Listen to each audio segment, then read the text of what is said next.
Dr. Jaffe, can someone who has a confirmed diagnosis of celiac disease via biopsy test negative for wheat or gluten on the LRA test? And if so, what is the most probable reason? Well, we know the answer.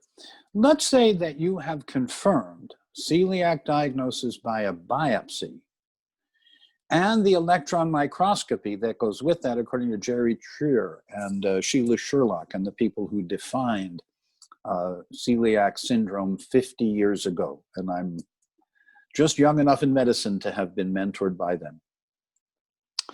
So we do know that several things happen.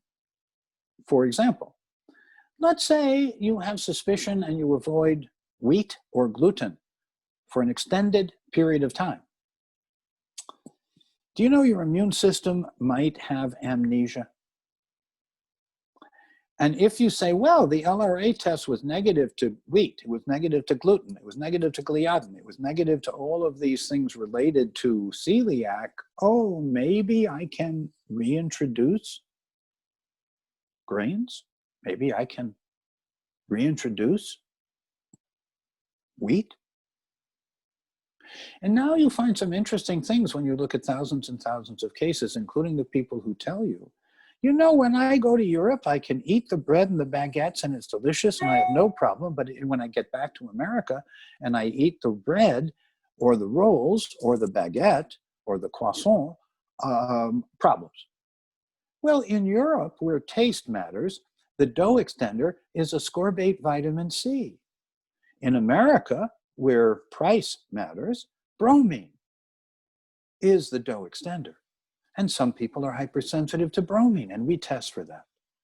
So we recommend comprehensive testing the LRA as part of the 8 predictive markers after the 4 self-assessments and go by results. Because in addition to that, there are people who have atrophy of their small intestine and they have a biopsy, but not an electron micrograph.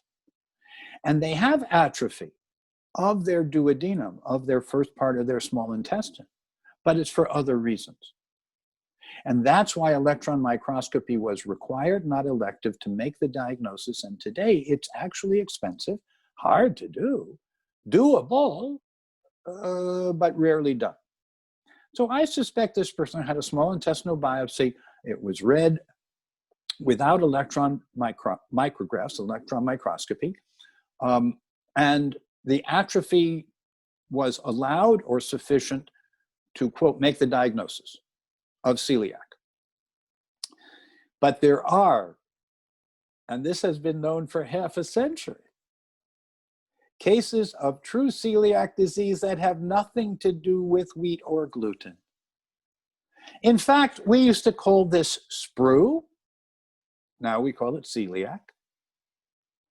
And then there was what was called atypical sprue. These were people who had atrophy of their digestive tract because of items other than wheat or gluten. And that's about 1 in 5. So isn't it interesting that if you look in detail, 80% of people with true celiac disease, as confirmed by every possible way, are gluten related. And 20% are antigens, often food preservatives, other substances we can test for, including dough extenders, including contaminants in today's wheat. And by the way, today's wheat has half the protein, twice the sugar, less nutrient density, more contaminants, including glyphosate and others. So it is a very different time. And I think it's confusing for both the professionals and for the consumers and for the patients and the clients and for everybody. Because there's true celiac, there's pseudo-celiac, there's false celiac, there's kind of sort of celiac. I behave like I have celiac, but it's actually, quote, non-tropical sprue. Go back to those textbooks who noticed each person as an individual. And that was the time when I learned that, yes, the majority is the majority, but there's almost always a minority report. So please contact us. We can help you in a comprehensive way to evoke human healing responses by getting to the cause and not presuming something that may not be true.